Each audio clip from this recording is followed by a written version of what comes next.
Welcome to the Global Exchange, the Baratta Center for Global Business podcast, where we dive deep into the biggest trends shaping the global economy, business, and policy. I'm Simrann Wadhwa, and I'm a first-year MBA student at Georgetown University's McDonough School of Business and a representative of the Graduate Women in Business organization. Today's episode is a special edition in honor of International Women's Day 2025, where this year's theme is Accelerating Action. Joining us today is Galli Mayer, co-founder of Buena Vida Specialty Coffee. Galli is leading innovative efforts to reshape the coffee industry by championing sustainability, farmer prosperity, and regenerative agriculture. Before founding Buena Vida, she built a successful career in banking and venture capitalism.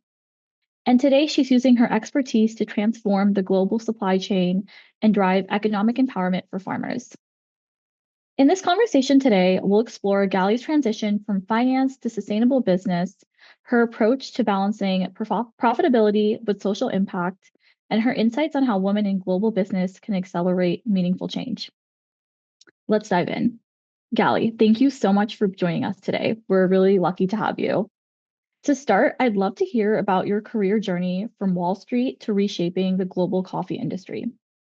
How did your experiences in banking and venture capitalism influence and enable your transition into entrepreneurship?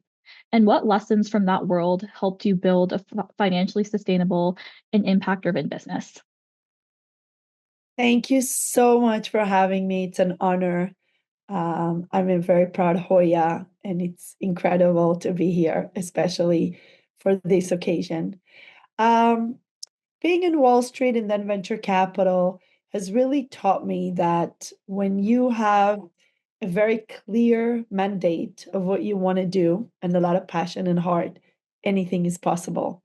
So I've taken my expertise from banking and traveling throughout Latin America, understanding the realities of Latin America, the inequalities, the challenges, and what needs to get done, basically brought my passion to coffee. When I decided to start in the coffee industry, it was coincidental. It's because we own restaurants that are successful in the Hamptons, New York. We had one in Manhattan and we're opening Palm Beach. And my partner just tasked me with finding good coffee. He didn't like what we had. So I went to look for good coffee. And for me, good coffee meant organic coffee. Little did I know that I was going to encounter that in Costa Rica, less than 1.5% of agriculture is organic or regenerative. That around the world, there's less than 7% organic or regenerative agriculture. That our soils are deteriorating, that soil can actually mitigate climate, that 80% of farmers live on the poverty line or below. And when I've discovered all that, I said, wow, I can definitely supply good coffee to the restaurants, but what about the farmers? What about the soil? And how do I change the coffee industry where basically I could flip the pyramid? I could flip it from farmer being at the bottom to farmer being at the top. Because unless we put farmers and soil first, we will have no agriculture. Science says that by 2050, we'll have 50% less coffee, and that maybe we have only 60 more healthy harvests of agriculture in the world because our soils are so degraded. Yeah, no, that's amazing. I really liked what you said about flipping the pyramid and how farmers are really living below the poverty line. And kind of to touch more on that, like we said earlier, the theme of International Women's Day is accelerating action. And so I was wondering if you could touch more on what Buena Vida is doing in particular to address some of those challenges with economic inequality and environmental sustainability within the global coffee industry. It's thank you so much. That's a really interesting way to put the question, because most people talk about the quality of coffee and how are you going to deliver the top quality of coffee. And for us, we are delivering the top quality coffee, but again, farmer and soil first, which means that we're concerned about soil and mitigating climate more than anything. And we're proving a concept that we can give you the tastiest specialty high-end coffee without contributing to the climate crisis. The agrochemical industry today is one of the largest climate crisis accelerators because our soils are so degraded, because we use the agrochemicals, the soil ability to absorb water and carbon every year is less and less and less. We can't anymore keep talking about alternatives to food. We are what we eat. We gotta grow what we need to eat, what we can digest. To grow that, we need nutrition density foods. Today, food has so much less nutrition density than it had in the past. I mean, we're talking about 50, 70% less nutrition density in the food. It looks good, but it doesn't do anything for you. It doesn't give you the vitamins and minerals. It doesn't help your digestive system. It actually harms it. And diseases are on the rise. Mental health is on the rise. We got to celebrate farmers. We got to go back and see how do we support them because they grow our food and food is medicine. So if we are what we eat, we got to take care of those who are growing our food. We have to go back to nature-based solutions. All this innovation and technology that we're talking about doesn't really work with soil. Nature is smarter than humans.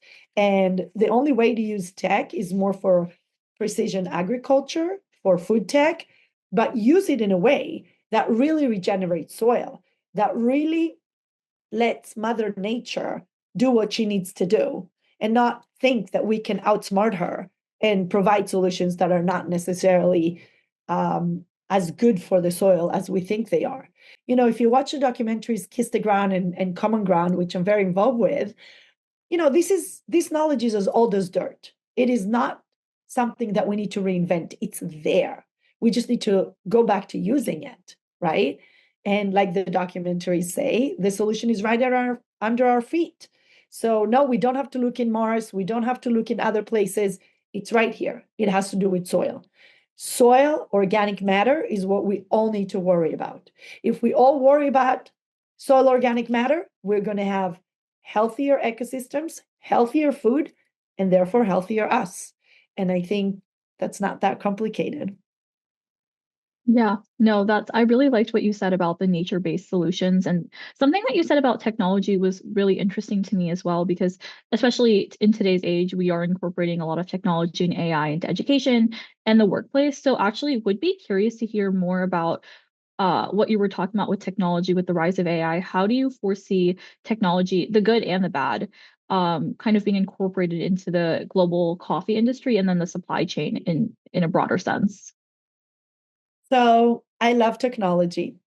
I think that it's really important to incorporate technology into our life. But like I said, it has to aid us in what we need to do. In what do I mean? So farmers know what to do. Indigenous people know what to do. Technology can aid them in more precision agriculture. For example, a farmer in a coffee farm can now measure more precisely how much potassium the plant needs, or how much calcium the plant needs, or how much nitrogen it's actually drawing from its fellow growing living plants, because we think that we need to add nitrogen to the plants. But if you are growing in an environment that's very regenerative and you're not doing monoculture and you actually have soil coverings and you have the right leguminous trees and the right native trees, and you have other flora and fauna around you, the plant knows how to get nitrogen. So my point is, we don't need technology to replace the plant's ability to draw nitrogen or calcium or any other nutrients. We need the technology to help us understand what are we doing right or wrong to aid the plant. The other way that we really need AI and data is, number one, we need to aggregate the data of the different farmers so we have best practices. Today, unfortunately, a lot of the farmers are working alone. They're no longer in a community where they help each other. It became sort of a lonely trade where they have to compete instead of collaborate, which is very anti-nature.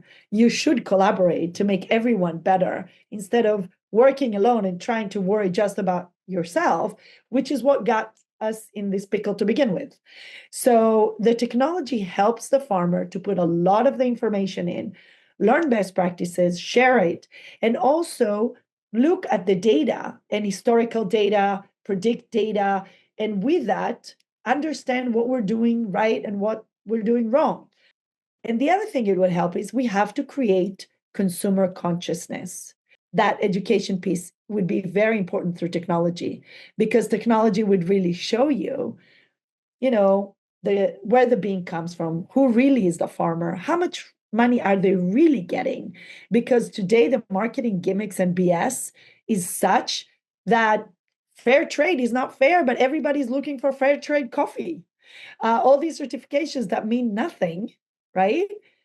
Everybody wants those certifications. Why? I don't know. Because it's marketing gimmicks, because those companies that are offering it have enough money to educate consumers with wrong data. So I think the technology can help now. Consumers can get very sophisticated on the data. I can really check if the average farmer doesn't even get 7 cents of a cup of coffee, you should know that instead of calling it fair trade. If it was fair trade, we wouldn't have 80% of farmers living on poverty line or below. We'd have very wealthy farmers, right? I mean, we can see in Washington, D.C., when you go for a cup of coffee, nothing is below $5, $6 a cup. So how come the farmers are not making money?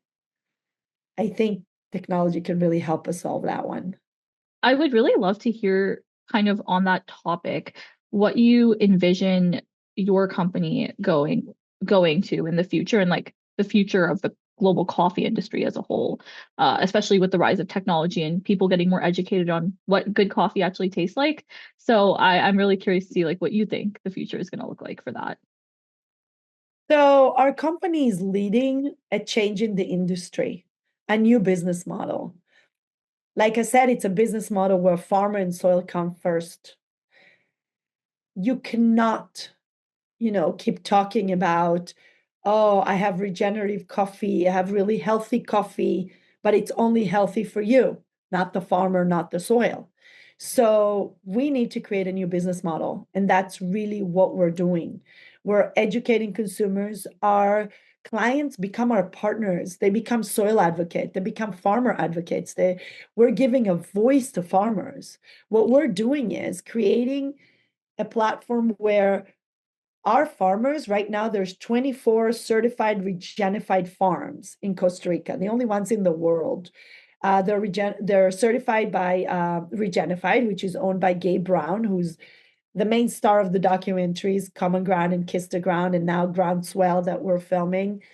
And Gabe started with regenerative agriculture in the 90s when he realized that his farm is having major climate challenges, and that the farms around him are having soil runoffs, and he started looking more into nature-based solutions, and that's how we came up with the whole movement of regenerative agriculture.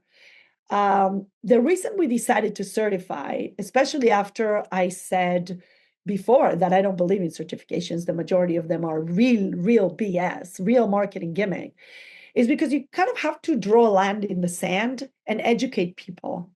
And right now, regenerative is the new buzzword. Everybody's using it, just like, oh, we're sustainable, which means nothing. So we decided to go with Regenified because we had, for the first time, to give soil a voice and say, great, we humans got to stop talking for soil. Soil has to talk for soil. So Regenified offers a verification with 65 different tests. And a lot of those tests, you can fake it. It's how much carbon is being, how much carbon is being captured in the soil. What is the water penetration in the soil? Are you monocropping or not? What native trees do you have around? What are the grass coverings? What is, what's the farmer's view for his farm in the future? Are his kids going to take over? Who's managing the farm? What's their philosophy? What is the philosophy of the farmer? It's really 65 tests that give you a whole picture of where is the farm today and where is it going in 3 to 5 years. You can invent. You can't just say, oh, I'm sustainable. Now suddenly you got to prove it. You got to prove it with science, with data, with aggregated data. So I think, at the end of the day, that's what we're doing. We're creating a new model where you can't BS your way around it. Yeah. Well, I mean, you touched on a lot of different topics, and I can kind of the overall theme is business for global good. So, for our listeners here, what is one thing that we can all do as consumers to be, better global citizens of the world?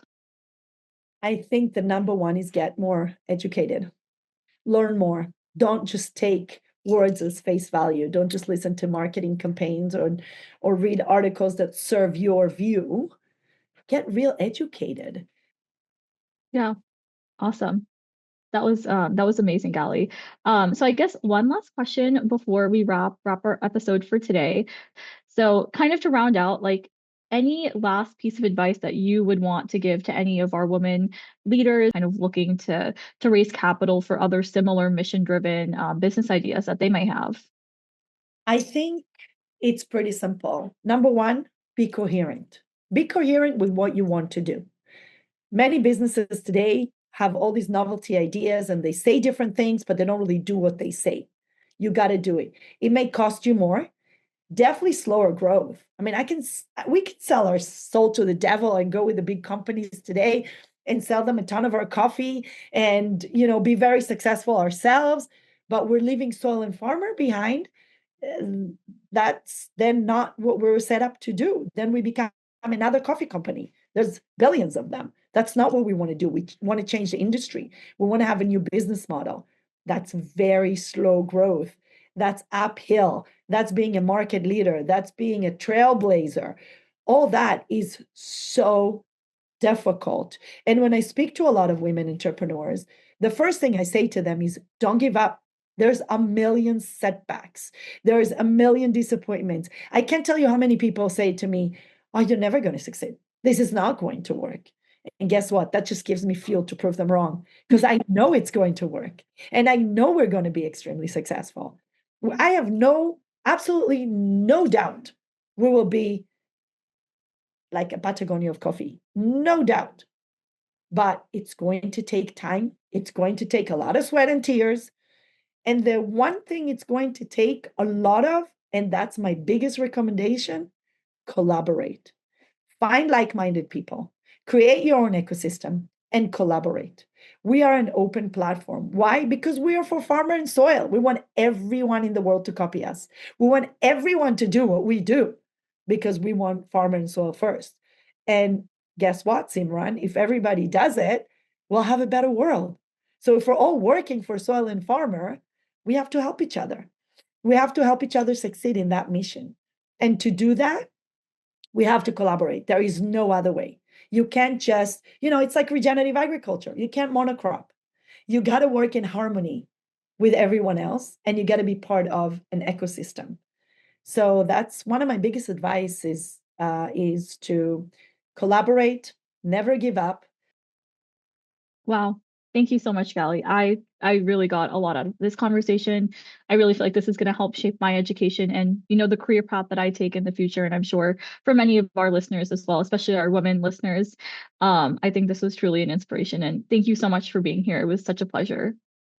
Thank you for having me. I love talking to you. Love all your questions. I think they're right on.